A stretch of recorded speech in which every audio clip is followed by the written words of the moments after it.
right, let's jump straight into week 1 of our 10 straight week of UFC fights.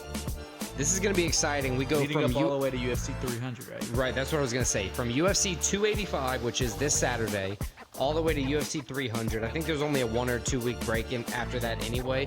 But I love the long stretches where we get kind of back into our groove of fighting. But as always, this one's going to take place in the Apex, kind of the best place in my opinion for fight nights. I don't know. I'm wishing in 2024 the UFC would have made a resolution to move away from the Apex. I love the live crowds. I'm kind of tired of these Apex fights. Well, But maybe I think we're keeping them though. So maybe it's a who cares what I say? scheduling thing where they can put so many together because they're in one place. I don't know what And it is. in that reason, I like it because we get more fights per year. And look, as always, we're going to cover the main card. And this week we have 6 main card fights for you. Yeah, a little bit bigger of a main card. Nothing got canceled, which is... I mean, I think they were it's almost Wednesday. banking. Chill out, bro. I think they were almost banking for one I to mean, get now that you canceled. said that on a Wednesday, there's going to be one 4 of canceled them by- are going to be canceled by the time we're done recording this. But let's start with the main card opener. Gilbert, Urbina, Charlie, Radtke, the Chuck Radtke. Buffalo, and Yes, sir. two Americans taking on each other. 7-2 Urbina, 8-3 Radtke. How's this one looking for you, Alex? Dude, Urbina's 1-1 in the UFC. Did you see what gym he comes from? First fighter I've seen from this gym officially. No, what gym? BMF Ranch. That's Cowboy Cerrone's gym. Oh, cool. I didn't know that. Yeah, I saw that and I was like, wow. He's big, dude. He's got like a 3-inch reach advantage. He's 6'3" against 5'10". He In strikes Urbina's a favor. lot. Strikes a lot. And well, I know in the rankings how they do it is only in UFC fights. So he struck a lot in his 2 fights. He hasn't been the most active guy though. Like his last fight was I think March last year. Yeah. And then No. before that it was in 2021. So You're like, right. he's not a guy that fights a lot, but it's interesting to see. And he's taking on Radtke, who 1-0 in the UFC. So neither guy has a lot of experience in UFC. Right. He's got a unanimous decision win over Mike But 5 straight Mathina? wins total. Mathina?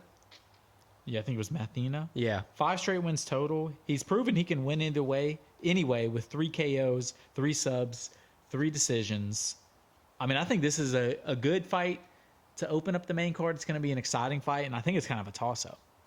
I agree. I think the odds, I mean, you got Urbina with -210 odds and Radtke with +175. I think the odds should be a little bit closer on this matchup than, the current lines. But I still think Urbina is going to win. I think that TKO victory, kind of pumps him up, gets him into a better camp, kind of gets his mind right after coming off a loss. I think that's going to help him, win this fight against Radtke. And, initially I disagreed with you, but I think after talking with you in the last 30 seconds about this fight, I think I got to go Urbina too. I think I agree with you. Let's go. New Year's think he's the resolution. young- Let's stop thinking too much. I think he's the young up-and-comer guy, even though neither guy's really a vet, but he's a younger guy. I think he gets the dub. Sweet. Look, let's move on to Aliaskhab, Khizriev in the middleweight division. Look, this is another big one. 12-0. He's putting on his undefeated ranking of 5 KOs, 4 subs, 3 decisions against Makhmud Muradov. But think about, he's undefeated, Khizriev. Only Right. 1-0 in the UFC. He hasn't fought since March of 2022, so almost a 2-year layoff. You're right. He did. His one fight in the UFC is a rear naked choke over Denis Tillulin, which is cool. And you're right. That is in March 2022. Muradov is 4-2 in the UFC.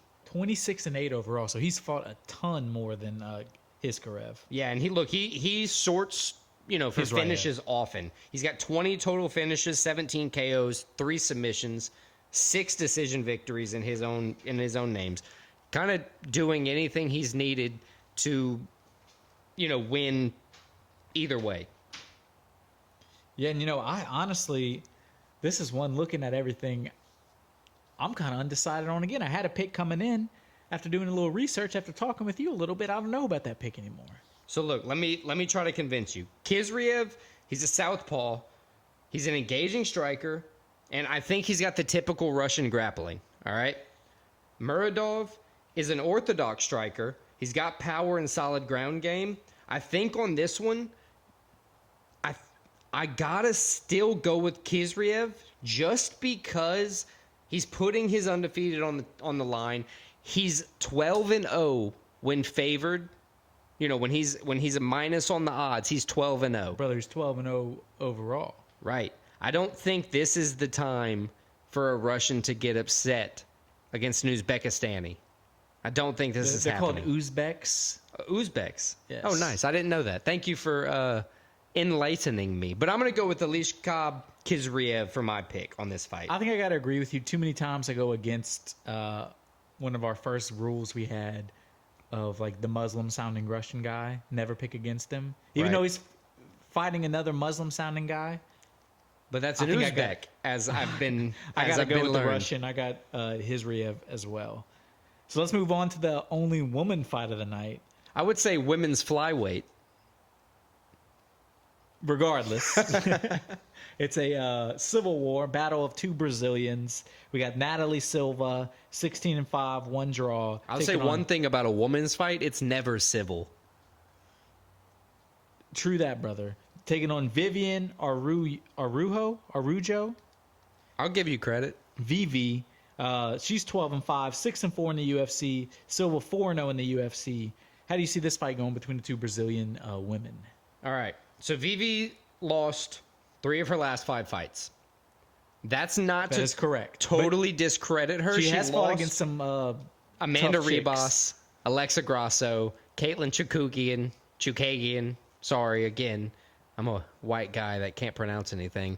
But she's lost to high-level fighters. She's 6-4 in the UFC. But on the other hand, Silva's 4-0 in the UFC. She's got 2 KO victories, 2 decision victories. Vivi's last 9 fights all went to decision.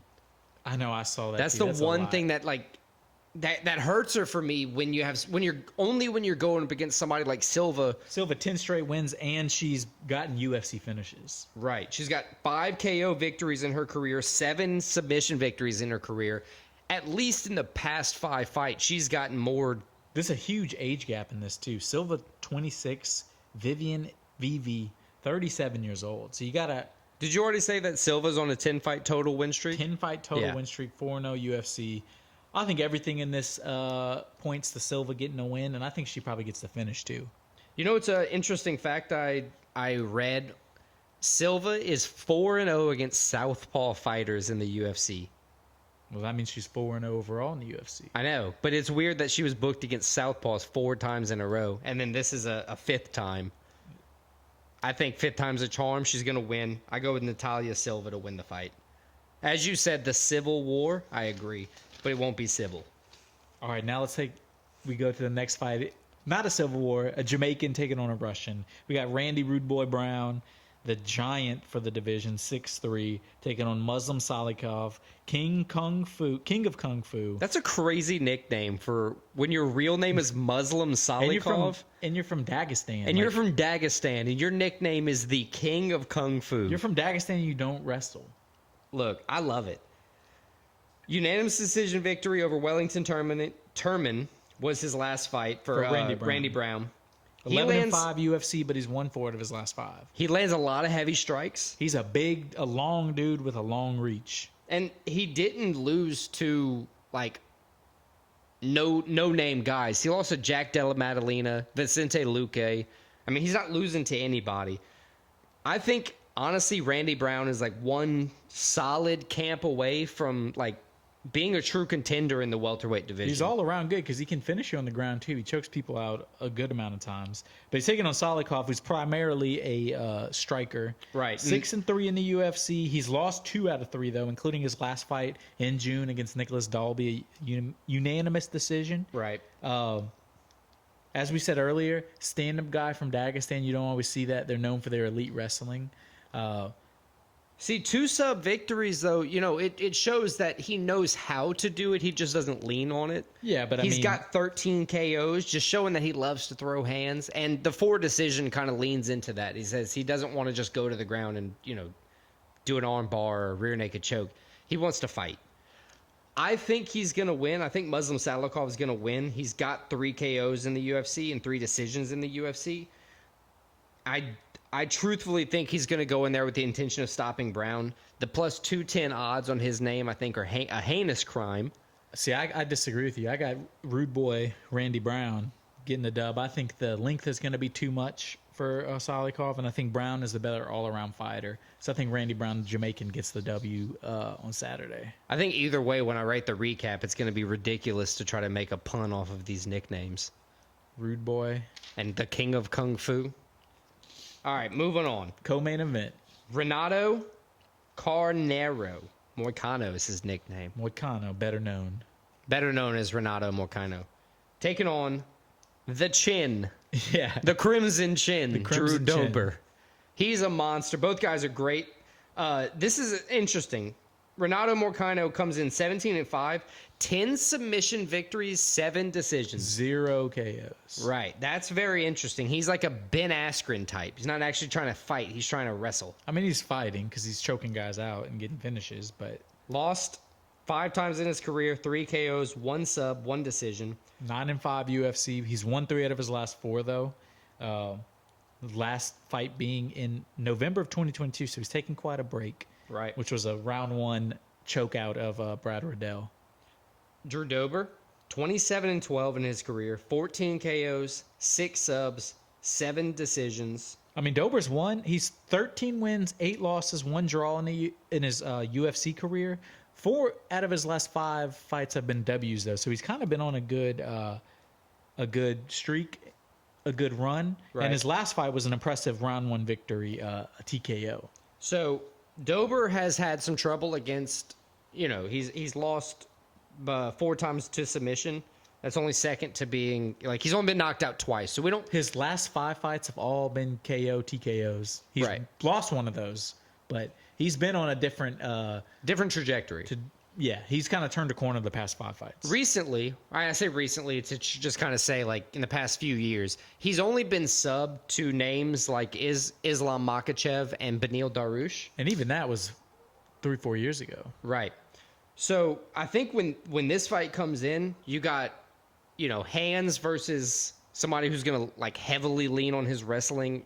Drew Dober knows how to wrestle. He's got 6 sub victories in his career. He can do it if he has to. So I think his defense with the power of his hands, I think that's playing directly into a Drew Dober knockout victory here.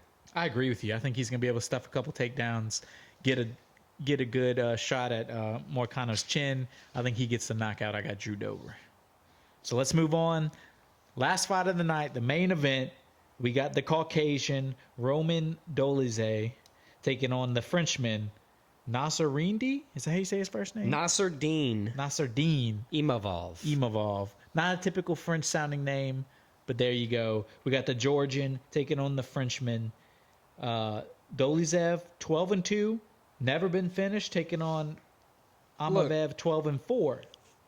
So 2 guys that have pretty good records. Before Vettori, Dolidze was on a 4-fight win streak. Dolidze.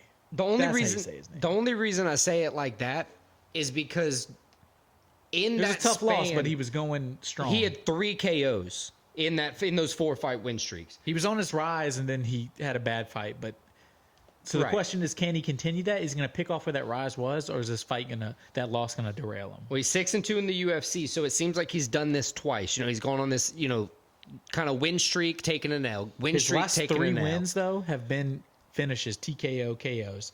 So it seems like he's not a guy. He's not going to play point fighting. Right. He's going to go out there and try to knock you out. Now, Imavov's kind of the same way. He's 4-2-1 in the UFC. He had a no contest to Chris Curtis. Yeah, most he hadn't recently. won in his last 2 fights. He hasn't got a dub with the no contest and a loss to Sean Strickland. Right. Now, Sean Strickland's not a bad loss. Here's my right. I agree with that.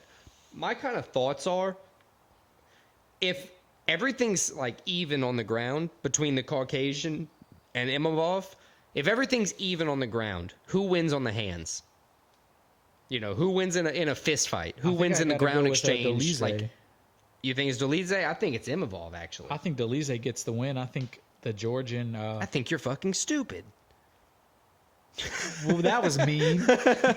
I'm just kidding. think he's 6-2 in the UFC. I know Imavov has 4 wins. I just think he's used to winning a little bit more in the UFC. I think he's going to pick up well after that. It wasn't like he got knocked out cold where, like, Yeah, the fight was it stopped. gets fucked with you. You lost by decision. Yeah.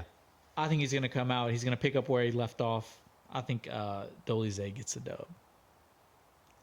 Well, that's interesting. I hope we well, neither one of us can go perfect. So we'll see how it goes with only 2 weeks left.